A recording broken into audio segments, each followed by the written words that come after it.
Sa magandang pinagpala, dahil napakaganda ng umaga po natin, at ngayon ay nandito tayo sa 7 minutes prayer devotion.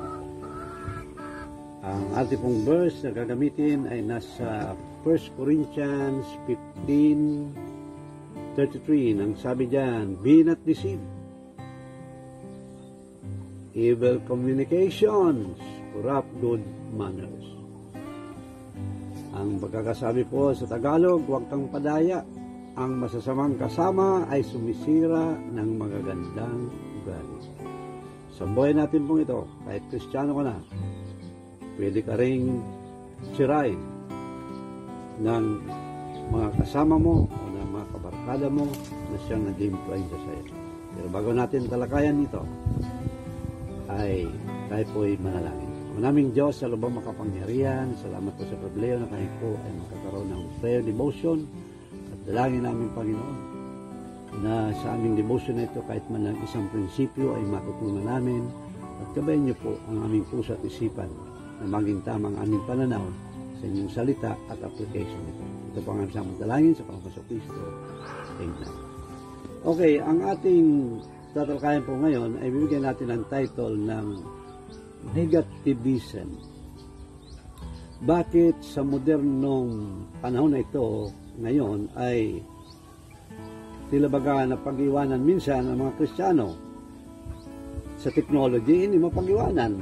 Bakit? Updated sila, may wifi, may TikTok, may kung ano-ano, at maging sa charger. Ang charger ngayon ay napaka moderno na. Merong fast charger na less than 5 minutes makakapag-charge ka na. Subalit, bakit ganon? Sa buhay Kristiyano natin ay napag-iiwanan. Tuloy ang mga maraming Kristiyano ay naging negatibo sa ating buhay.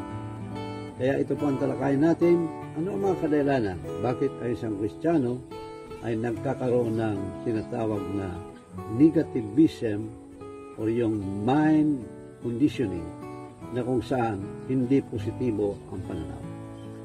Ang verse na binasa natin ay nagbabala na maging maingat sapagkat ang una na nag-influence sa atin para tayo ay maging negatibo sa mga bagay-bagay, maging sa buhay Kristiyano natin, ay ang mga, number 1, ay ang mga masasamang kasama o masasamang barkada.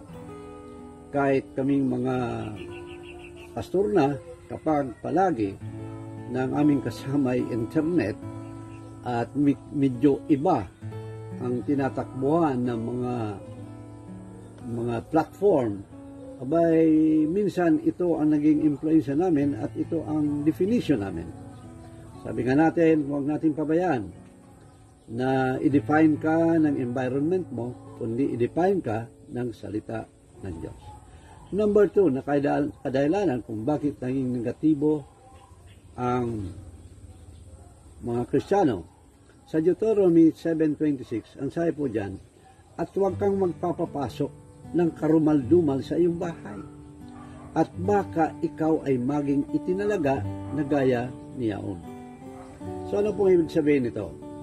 Sa ating mga bahay, bagaman tayo ay tinatawag na Christian family o Christian home, minsan napapasok tayo ng mga hindi kaibig-ibig at hindi kapuri-puri sa Diyos. Ang tawag ng Biblia ay karumal-dumal sa ating bahay. At ito po ay ang minsan hindi natin namamalayan na ang mga music natin o ang tugtugin natin sa loob ng bahay ay mga worldly music na. Sa umaga, para bagang mas kursunanan natin na manood ng mga kung ano-ano dyan, hindi man lang natin binubuksan ang ating Bible, kundi kung ano-ano nang pinapanood sa cellphone. Mas malaga pa ang cellphone sapagkat kinaumagahan, yun kagad ang hinahanap, hindi na ang Biblia. At maraming mga Biblia na hindi ginagamit. Bakit? Pinasok na ang ating mga bahay ng mga karumal-dumal na bagay. Ano yon? Yung technology.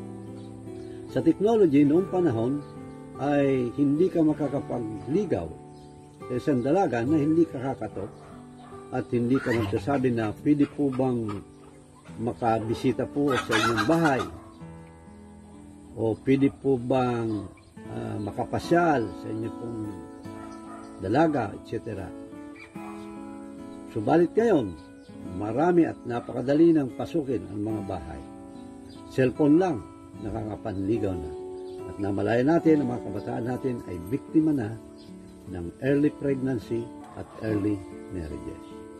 So, ang pangalawa po, nakadailanan dahil hindi tayo naging maingat sa pagpapapasok ng mga bagay sa ating bahay. Alam niyo po ano ang sabi ni Albert Einstein sa atin kapag ikaw ay pinasok na ng mga negatibong mga kaisipan at mga negatibong ideya at mga negatibong mga bagay sa buhay. Sabi niya, stay away from negative people. They have a problem for every solution. Na supposed to be, we should have a solution on every problem. Pero sabi niya, pag negatibo na ang isang tao, marami ang problema. Kahit meron na yung solusyon. So sa umagang ito po, tanungin natin ang ating sarili. Tayo po ba ay makaklasify pa rin na tayo ang mga Kristiyanong positibo sa pananaw, sa isip, at sa ating ginagawa? Sapagkat kung hindi, sayang po ang pagpapatawag natin na tayo ay mga Kristiyano. At bilang pagwawakas po ng ating devotion, tandaan niyo po, 3 bagay ang minsan tumisira sa buhay Kristiyano natin. Unang-una ay masamang mga kasama o barkada. At ang pangalawa ay pinapapasok natin ang mga karumalduman na bagay sa ating bahay. At ang pangatlo po, tandaan po natin na ang isda ay nakakalason hindi dahil siya ay nakakalason, kundi dahil sa ginagalawan niyang tubig. Tayo mga Kristiyano, anong klase ang ginagalawan nating mga environment? Ito po ba ay positibo o negatibo? Maraming salamat po and God bless us all. Tayo po ay manalangin. Maraming Diyos, sa labang makapangyarihan, salamat po sa aming devotion na ito. In Jesus' name we pray.